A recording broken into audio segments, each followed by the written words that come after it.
Hello, ഇന്നത്തെ വീഡിയോയിലേക്ക് സ്വാഗതം ട്ടാ. എല്ലാവർക്കും എൻ്റെ പുതിയൊരു വീഡിയോയിലേക്ക് സ്വാഗതം.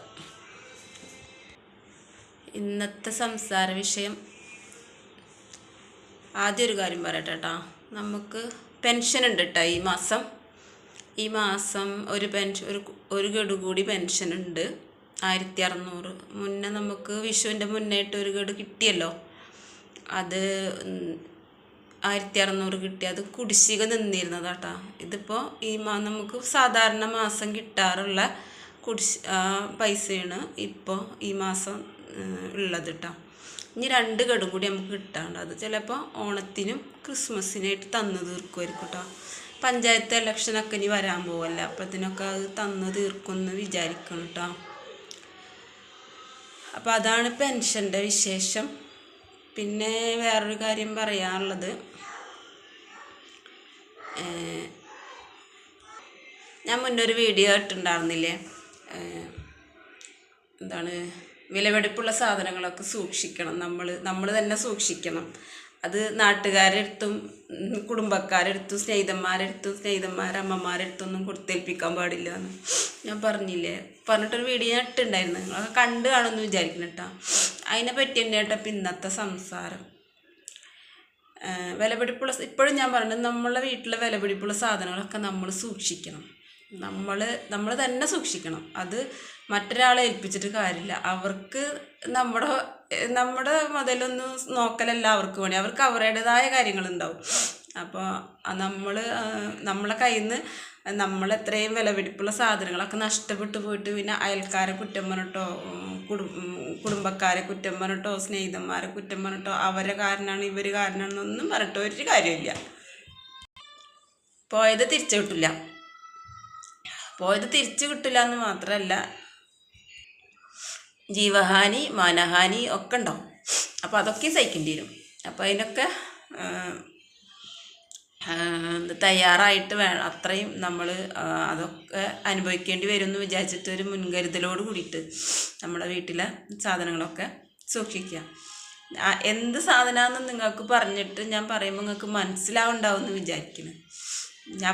ഞാൻ പറയണത് എന്തായാലും നമ്മൾ സ്വർണ്ണമോ പണമോ സ്വത്തോ ഭൂമിയോ വീടോ ഒന്നല്ല കേട്ടോ ഞാൻ പറയണത്. അതിനേക്കാളൊക്കെ വിലപിടിപ്പുള്ള സാധനങ്ങളുണ്ട് നമ്മുടെ വീട്ടിൽ അല്ലേ. അത് നമ്മൾ സൂക്ഷിക്കണം. അത് സൂക്ഷിച്ചേ മതിയാകും. അത് നമ്മൾ സൂക്ഷിച്ചില്ല, നമ്മൾ അലസതയോട് കൂടി പെരുമാറിയിട്ടുണ്ടെങ്കിൽ നമ്മുടെ കയ്യിൽ നിന്ന് പോവും. പിന്നെ പറഞ്ഞിട്ട് അയൽക്കാരെ കുറ്റം പറഞ്ഞിട്ടോ, കൂടപ്പിറപ്പിങ്ങളെ കുറ്റം പറഞ്ഞിട്ടോ, അച്ഛനമ്മനെയും കുറ്റം പറഞ്ഞിട്ടോ, അല്ലെങ്കിൽ ഉമ്മാനും പാപ്പാനെയും കുറ്റം പറഞ്ഞിട്ടോ, അമ്മമാരെ പറഞ്ഞിട്ടോ ഒന്നും ഒരു കാര്യമില്ല. അവരുടെ ഒന്നും ഉത്തരവാദിത്തമല്ല. നമ്മുടെ കയ്യിലുള്ള മുതൽ നോക്കേണ്ട ഉത്തരവാദിത്തം ഒന്നും അവരുടേതല്ല, നമ്മുടേതാണ്. നമ്മുടെ ഉത്തരവാദിത്തമാണ് നമ്മുടെ മുതൽ. എന്ത് സാധനം വിലപിടിപ്പുള്ള സാധനങ്ങൾ എന്ത് തന്നെ ആയിക്കോട്ടെ, ഒരാൾ നമ്മുടെ കൂടെ ഉള്ളത്, ഒരു ജീവൻ നമ്മുടെ കൂടെ ഉണ്ടെങ്കിൽ അത് നമുക്ക് ഏറ്റവും വിലപിടിപ്പുള്ളതാണ് അല്ലേ. സ്വർണത്തേക്കാളും പണത്തേക്കാളൊക്കെ കൂടുതൽ വിലപിടിപ്പുള്ള സാധനമാണ് ഒരു ജീവൻ നമ്മുടെ കൂടെ ഉണ്ടെങ്കിൽ, നമ്മുടെ വീട്ടിലുണ്ടെങ്കിൽ. അത് മറ്റൊരാൾ കൊണ്ടുപോകാതെ നോക്കേണ്ട ഉത്തരവാദിത്വം നമുക്കുണ്ട്.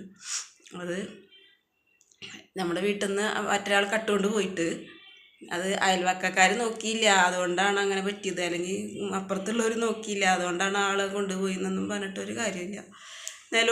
അയ്യറുകലോ പറഞ്ഞിട്ട് നിലവിളിച്ചിട്ടും കാര്യമില്ല. അതൊക്കെ ശ്രദ്ധിക്കേണ്ട ഉത്തരവാദിത്വം, നോക്കേണ്ട ഉത്തരവാദിത്വം നമുക്കുണ്ട്. നമ്മളത് നോക്കി തന്നെ വേണം. അപ്പോൾ അതാണ് ഞാൻ പിന്നെയും പറയുന്നത്.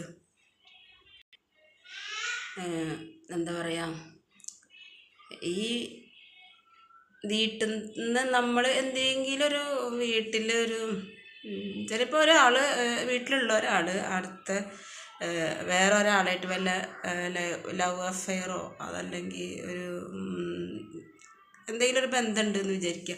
അപ്പോൾ ആ ബന്ധം അങ്ങനെ ഉണ്ടെന്നുണ്ടെങ്കിൽ നമ്മൾ അറിയാൻ ഒരുപാട് വൈകിട്ടാണ് നമ്മളെ വീട്ടിലുള്ളവർ അറിയുള്ളൂ.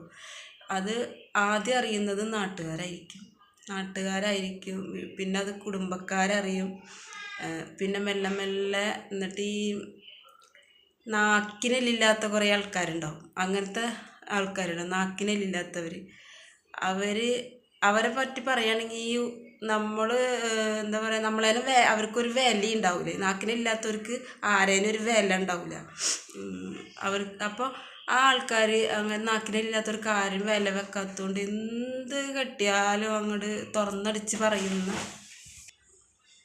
അപ്പോൾ അങ്ങനെയുള്ള ആൾക്കാർ ഈ നാക്കിനില്ലാത്തവർക്ക് ആരും വില ഉണ്ടാവില്ല. അപ്പോൾ അവർ എത്ര വലിയവനായാലും വേണ്ടില്ല, എത്ര ചെറിയവനായാലും വേണ്ടില്ല, എന്ത് കേട്ടാലും കണ്ടാലും ഉടനടി മുഖത്ത് നോക്കി അങ്ങോട്ട് ചോദിക്കും അല്ലെങ്കിൽ പറയും. അപ്പോഴാണ് അപ്പോൾ അവരാണ് ഇങ്ങനത്തെ കാര്യങ്ങളൊക്കെ നാട്ടുകാർ മുഴുവൻ അറിഞ്ഞ് കുടുംബക്കാരൊക്കെ അറിഞ്ഞ് എന്നിട്ടൊന്നും ഈ വീട്ടിലുള്ളവർ അറിഞ്ഞിട്ടുണ്ടാവില്ല. അപ്പോൾ അവർ എങ്ങനെയാ പറയുക, അതല്ലെങ്കിൽ പറഞ്ഞാൽ അവരെന്ത് വിചാരിക്കും, അല്ലെങ്കിൽ ഞങ്ങൾ പറഞ്ഞാൽ അവരത് വിശ്വസിക്കുമോ, അങ്ങനെയൊക്കെ വിചാരിച്ചിട്ട് കുറേ എല്ലാവരും മുടിവെക്കും. പിന്നെ ലാസ്റ്റ് ആവും ഈ നാവിനെല്ലില്ലാത്ത ആൾക്കാരെ ചെവിയിലത് കേൾക്കുക. അപ്പോൾ അവർക്ക് മൊത്തത്തിൽ ആരേനും വില ഉണ്ടാവില്ല. അങ്ങനെ സ്വഭാവം അങ്ങനെയുള്ള കുറേ മനുഷ്യരുണ്ട്, അതായത് നാക്കിനെല്ലില്ലാത്ത കുറേ മനുഷ്യരുണ്ട്. അവർക്ക് ആരേനും വില ഉണ്ടാവില്ല, ഒരു ബഹുമാനം ഉണ്ടാവില്ല, ഒരു സ്നേഹം ഉണ്ടാവില്ല. അങ്ങനെ എന്ത് കേട്ടാലും ശരിയാവട്ടെ തെറ്റാവട്ടെ അവർ വിഷമിക്കാതിരിക്കുകയോ അതല്ലെങ്കിൽ അതിൻ്റെ പേരിൽ വല്ല ബുദ്ധിമുട്ടുകളുണ്ടാവും ഒന്നും ആലോചിക്കൂല. അവർ എന്ത് കിട്ടിയാലും അങ്ങോട്ട് തുറന്നടിച്ചാണ് പറയും. അങ്ങനത്തെ ആൾക്കാരല്ലേ.